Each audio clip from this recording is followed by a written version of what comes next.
네, 행복한 경기도를 위해 다양한 이슈와 현안을 들여다보는 민생 돋보기. 오늘은 모습은 조금 다르지만 우리와 함께 살아가고 있는 이웃들이 있죠. 바로 이주민들에 대한 이야기를 해볼까 합니다. 관련 정책의 현황은 어떻고 향후의 과제는 무엇인지 짚어보도록 하겠습니다.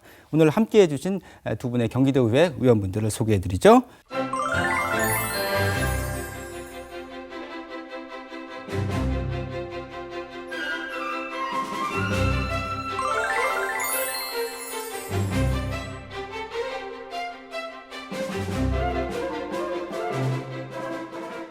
자, 오늘 두 분의 관련 주제에 대한 다양한 의견 기대해 보겠습니다. 다양한 문화권의 사람을 서로 이해하고 공존하는 사회를 만들자는 취지로 2007년에 제정한 5월 20일 세계인의 날. 해마다 국내에 체류하는 이주민이 증가하면서 정부는 이에 대해 다양한 지원 정책을 내놓고 있다. 하지만 아직까지 사회적으로 이주민 문제, 난민 허용에 부정적이고 소극적인 태도를 보이는 가운데 한국에 정착해서 살아가는 이주민을 위해 어떤 정책이 필요한지, 앞으로 어떤 마음가짐이 필요한지 자세히 이야기를 나눠보자. 네, 오늘의 주제 이주민들에 대한 이야기입니다. 사실 이제 우리나라를 단일 민족이라고 부르지는 않습니다. 교과서에서도 빠진 지가 꽤 됐다고 하는데, 자, 우리나라의 이주민은 어느 정도 되고 또 경기도가 가장 많은 것으로 알고 있는데 경기도의 현황은 어떤가요? 예, 가장 최근 자료로 252만 명이라고 얘기를 합니다. 그런데 이 숫자에는 이제 불법 체류자는 들어가 있지 않죠. 네. 불법 체류자까지 포함하면 국내 외국인 숫자가 약 300만 명. 이렇게 지금 예상이 되어지고 있고요. 네. 그중에 경기도에는 약 67만 명, 거의 뭐 안산시 규모의 인구가 이제 들어와 있죠. 네. 근데 이제 저희가 좀 주의 깊게 봐야 될 건 뭐냐면, 외국인들의 증가 추세가 매년 10%씩 증가하고 있다는 거고, 예. 경기도는 매년 한 12%씩 증가를 좀 하고 있습니다. 예, 예. 그런데 저희가 지금 OECD 가입 국가 중에서도 출산율이 제일 낮지 않습니까? 예. 이런 상황들을 고려하면 사회학자들이 얘기하기로 2030년에 현재의 국내 생산을 충족시키기 위해서는 약 400만 명이 필요하다, 이런 얘기를 하기도 합니다. 물론 저희가 출산율을 높여야 되겠지만 출산율이 지속적으로 떨어지는 현재의 상황에서 외국인에 대한 새로운 접근, 그리고 포용적 접근이 이루어져야 되는 시기가 아닌가, 이렇게 생각을 하고 있습니다. 예, 인식의 전환도 그럼요. 함께 따라가야 될 것 같은데, 자, 지금 인구도 말씀해 주셨는데 인구도 그렇고 이제 전반적으로 우리 삶에 상당히 밀접하게 관계가 되어 있습니다. 이분들 우리나라에 와서 좀 가장 힘들어하는 부분이 어떤 게 있을까요? 네, 뭐 여러 가지 힘든 부분이 많겠습니다만은 아무래도 가장 힘들어하는 부분이 인종차별 부분이라고 생각을 합니다. 네.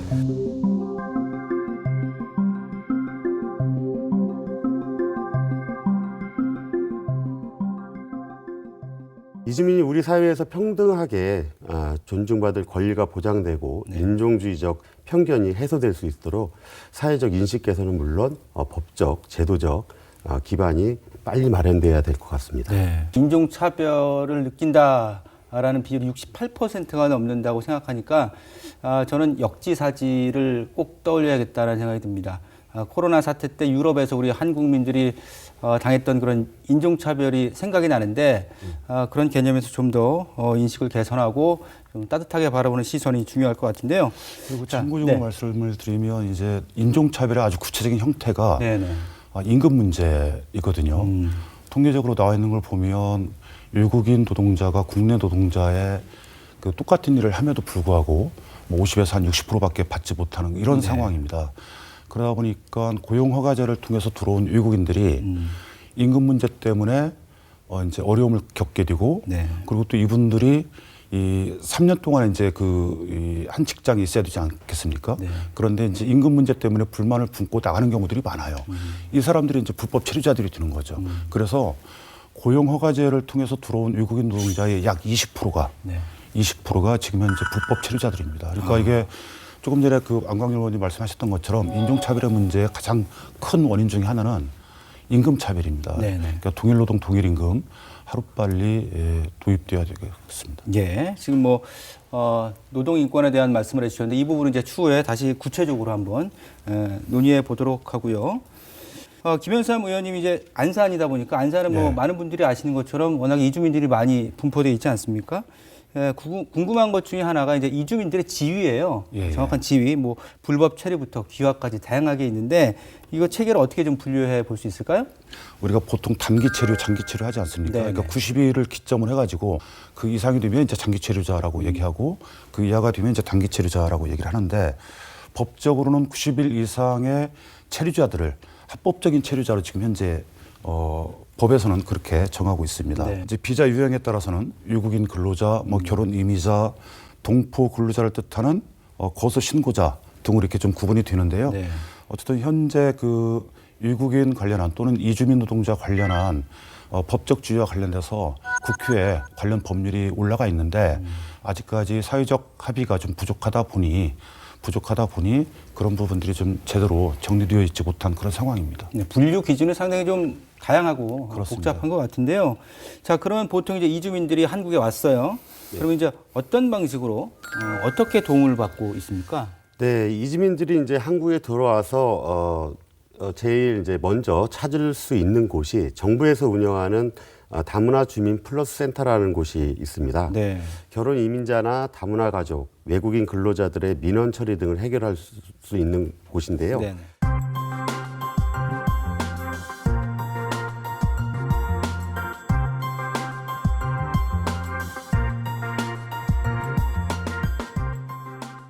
경기도 또한 이주민 지원을 아끼지 않고 있습니다. 노동국 외국인 정책과를 중심으로 이주민의 안정적인 지역사회 적응과 또 생활 편익의 향상을 위해 노력하고 있습니다. 네네. 예를 들면 외국인 주민 체육 행사, 한국어, 한글, 또 한국 문화 교육, 문화 교류 프로그램, 부모 역량 강화 프로그램 등 다양한 프로그램을 운영하고 있습니다. 네. 그런데 이런 지원 정책들에 대해서 사실 외국인 분들이 어느 정도 만족하고 있는지 뭐 이런 좀 내용들 들어온 게 있습니까?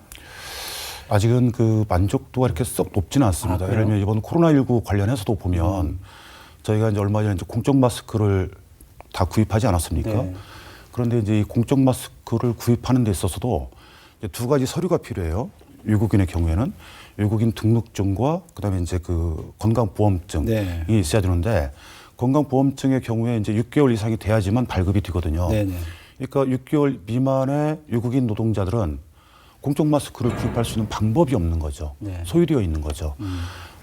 제가 이제 한 가지 사례를 들었습니다만 여전히 외국인 관련한 노동 정책은 여전히 미흡하고 앞으로 많이 보완되어줘야 된다 생각을 하고 있습니다. 네.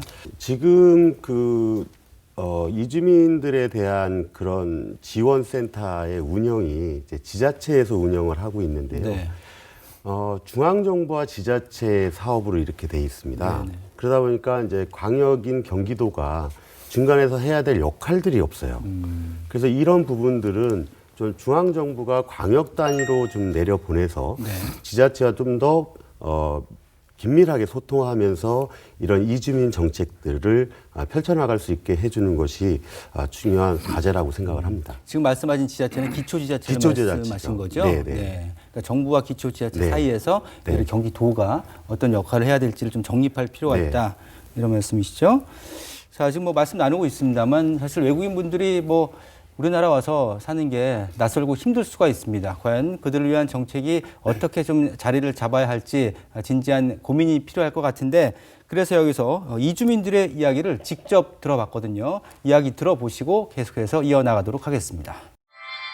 지원해 주거나 아니면 일이 문제 있는 거구나 그런 거 해결 좀 해 주시고 그리고 결혼 여자분한테 그 교육할 거나 한국어 하거나 아니면 생활한테 뭐 이런 거 활발했으면 좋겠어요. 처음 왔을 때 이렇게 한국어 모르고 그 가족들 같이 대화도 어려워요. 그 사회적에서도 그 힘들었어요. 외국인이라는 게 제 시설 많이 받고요. 그 어디 가면 나가면 그 외국인이라서 옆에 사람도 막 피해한 적도 있고 막 말 옆에 친구랑 이야기하면서도 사람들도 피하고 그리고 마스크 살 때도 좀 힘들었어요. 외국인들도 한국인과 동등했으면 좋겠습니다. 많은 혜택이 있는데 외국인들은 그냥 최저시급일 뿐입니다. 그래서 최저임금도 좋지만 모두가 생활임금 조례에 해당되어서 그거보다는 인간다운 삶을 살 수 있도록 되었으면 좋겠습니다. 네, 이주민들의 목소리 직접 들어봤습니다. 아쉬움의 목소리가 많이 담겨져 있습니다. 마스크 얘기도 나왔죠. 김현삼 의원님께서 앞서 이제 마스크 관련한 그런 아쉬움도 말씀을 해주셨는데 사실 뭐 코로나19라는 게 외국인이라고 피해가는 게 아니거든요. 지금 국내에 있으면 같이 이렇게 영향을 받게 되는데 관심이 좀 부족하지 않았나 이런 생각도 듭니다. 어떻게 지원 대책이 좀 마련되어 있습니까? 저희가 얼마 전에 경기도의회에서 네. 경기도 재난소득 기본 조례를 네. 이제 만들었습니다만 사실은 이 조례에서 이제 그 제외되어 있는 부분들이 결혼 이민자, 영주권자, 난민 등이 빠져 있었어요. 네. 근데 이 부분은 사실은 국민기초생활보장법에 따르면 지원을 할 수 있도록 되어 있습니다. 네. 물론 이제 저희가 처음 시도하는 제도이고 이제 그러다 보니까 좀 빠지게 됐습니다만 네. 다행히 최근에 그 이재명 경기도지사께서 큰 결심을 하셔서 결혼 이민자 그리고 영주권자 이분들 다 합치면 약 한 10만 명 되거든요. 네. 이분들한테도 이제 그 경기도 기본소득 지급 대상이 이제 될 수 있도록 했습니다. 이제 네. 다행이고요. 다만 여기서 또 이제 빠져 있는 부분은 난민입니다. 난민은 아직 이제 포함되어 있지 않은데 이 부분에 대해서는 저희 경기도 의회와 집행부가 좀 더 논의를 좀 해서 왜냐하면 조금 전에 말씀드렸던 것처럼 국민기초생활보장법에 따르면 난민도 지원 대상이 될 수 있도록 되어 있거든요. 근데 이제 빠져 있습니다. 이 부분에 대해서는 좀 더 충분한 토론을 해야 되지 않을까 이런 생각을 좀 하고 있습니다. 난민은 지금 어느 정도 되어 있습니까? 이게 숫자가 많지는 않죠. 통계상으로 난민의 숫자가 딱 얼마다 이렇게 이제 잡혀 있는 부분은 없는데요. 네. 그럼에도 불구하고 대충 예측하기로는 경기도의 경우에도 약 2,000에서 3,000명 정도 있는 걸로 지금 파악되고 있습니다. 그렇군요. 이제 네. 뭐 보기에 따라서는 뭐 많을 수도 있는 숫자인 것 그렇습니다. 같아요. 네. 예. 그 얘기가 나온 게 불법 체류자 분들에 대해서 정책적으로 조금 더 깔끔하게 효율적으로 좀 체계를 잡을 수 있는 방법이 없을까요? 예전부터 참 논의가 많이 됐던 걸로 알고 있는데. 문제는 그분들에 대한 실태 파악이 전혀 되어 있지 않다는 거예요, 경기도가. 이건 뭐 경기도뿐만 아니라 이제 우리나라 전체 문제이기도 한데 실태 파악이 되어 있지 않습니다. 그래서 도대체 이 사람들이 몇 명이나 되고 네. 그다음에 어떤 생활을 하고 있고 아프면 어떻게 병원에 가서 진료를 받는 건지 이분들이 행정의 밖에 있기 때문에 네. 이분들을 컨트롤할 수 있는 기능이 없어요. 그런데 이분들이 코로나 바이러스에 예를 들어 감염됐다. 이분들의 경로조차 찾을 수가 없거든요. 네. 그리고 이분들이 어떻게 보면 슈퍼 확진자로 또 될 수 있는 그런 여건들이 있기 때문에 이거는 중앙정부 차원에서 좀 한시적인 예외 조항을 좀 만들어야 되지 않겠나 그런 생각을 합니다. 네네. 자, 지금 그리고 앞서 그 김현사 의원님께서 재난기본소득에서 당초 이제 이주민 분들이 외국인들이 지급 대상에서 제외됐다가 일부 기준을 잡아서 지원 방침으로 재발표를 했다 이렇게 소개를 해주셨는데 사실은 그런 과정도 좀 들여다봐야 될 것 같고요. 경기도 입장에 좀 당초 입장과 바뀐 이유 뭐 전반적으로 좀 내막을 좀 봐야 될 것 같거든요. 중앙정부에서 진행을 안 하고 있다 보니까 조금 뒤로 미뤘던 그런 것이 있었습니다만 이주민들의 어떤 그런 고충 이런 것들이 계속 민원으로 들어오면서 이재명 지사께서 이제 지급하는 걸로 결정을 했고요. 네. 그래서 이제 저희 여가위원장이신 이제 박옥분 의원님께서 이제 네. 조례를 지금 만드셨고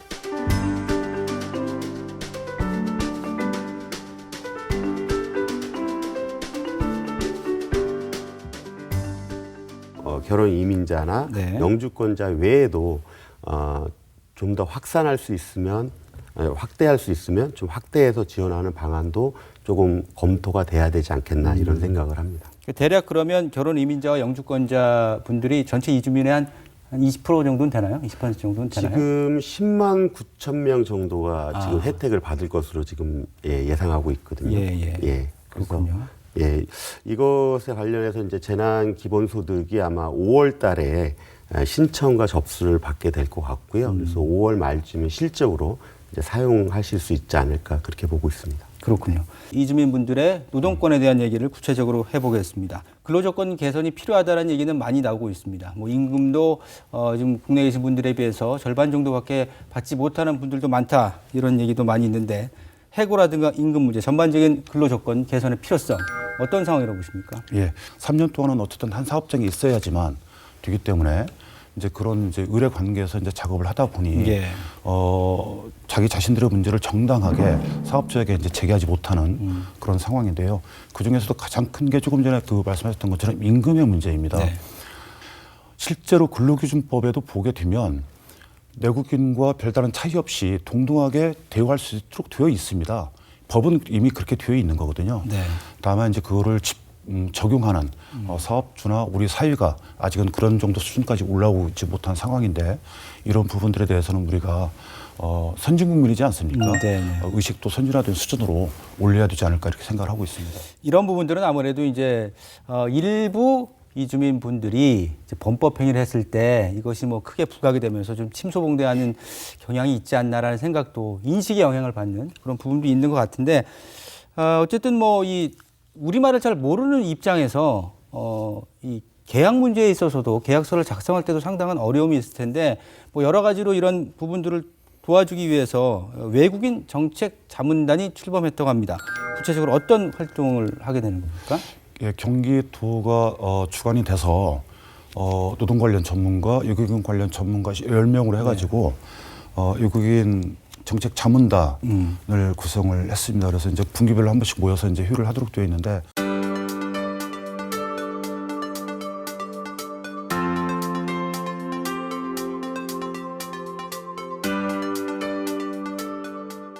가장 최근에 열렸던 회의는 이제 요즘 농촌에 가면 이주 농업 노동자 많지 않습니까? 그 중에서도 특히 여성 노동자, 여성 이주 노동자의 문제가 심각합니다. 그래요?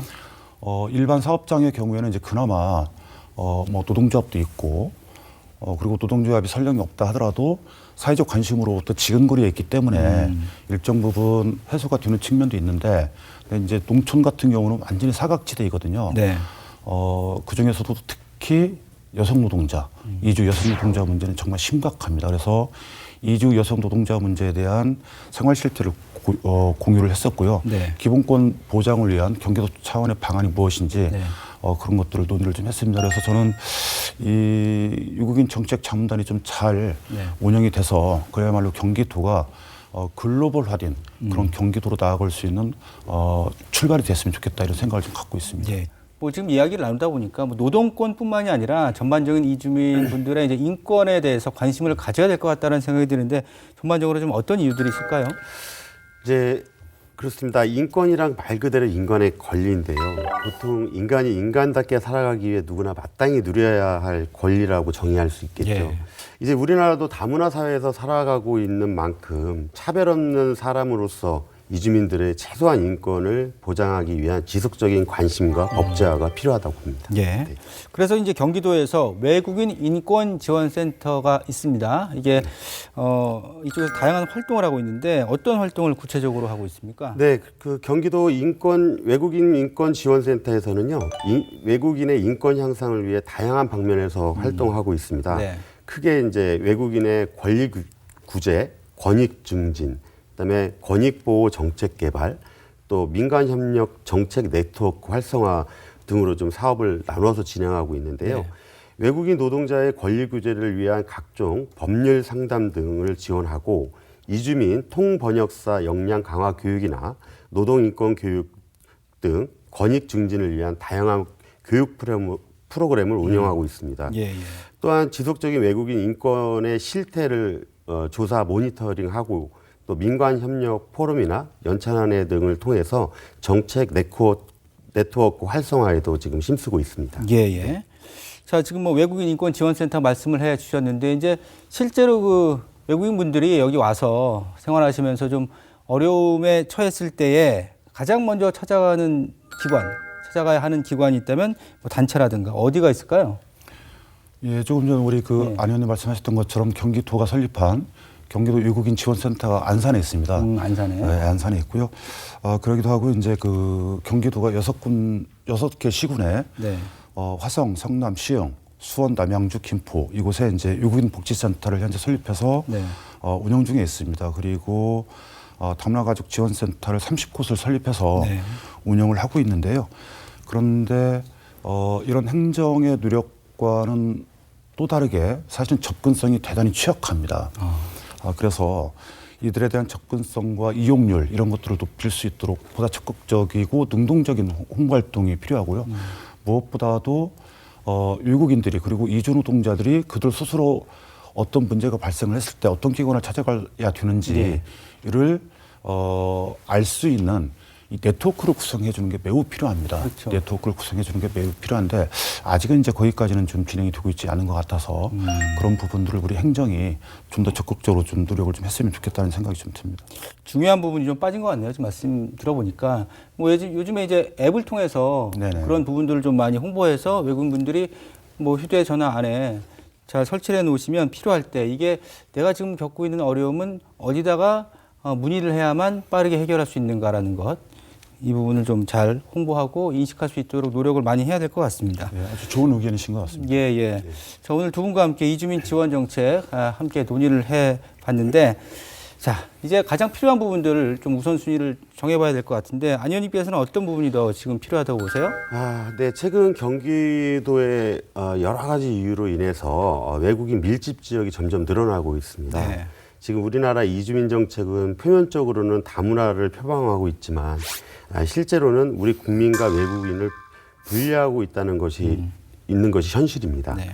아직까지도 우리 사회에서는 이주민들의 다름을 인정하기보다는 한국화하려는 데 그 목적을 두고 있다 보니까 네. 이질감이 더 깊어지는 것 같습니다. 이러한 맥락에서 한국화에 매몰된 우리나라의 이주민 정책 기조를 좀 변화시켜야 되지 않나 그렇게 생각을 하고요. 서로의 문화를 인정하고 서로 간의 그 쌍방향적인 소통과 화합을 할 수 있는 정책 변화를 좀 시도해야 될 때가 됐다. 그렇게 생각합니다. 그 하나의 방법으로 저는 그 문화체육 분야를 통한 쌍방향 소통을 좀 더 확대해 나가는 것이 중요하지 않겠나 이렇게 생각을 합니다. 예. 문화체육 분야는 국경, 언어를 초월해서 함께 어울리면서 동질감을 형성할 수 있는 가장 좋은 방법이라고 생각을 합니다. 네. 경기도와 31개 시군의 재정 협력 사업을 통해 문화예술과 체육 행사를 지원하여 그 서로 화합할 수 있는 기회가 더 많이 제공될 수 있다 그러면 이주민과 우리 국내 주민들이 소통하는 데 큰 도움이 되지 않겠나 이렇게 생각을 합니다. 예. 또한 이제 교육에 있어서도 앞으로 이 이주민의 아이들도 우리나라에서 같이 함께 살아나가야 될 아이들입니다. 그런데 다문화 학생이라는 이유로 별도로 교육을 하고 있거든요.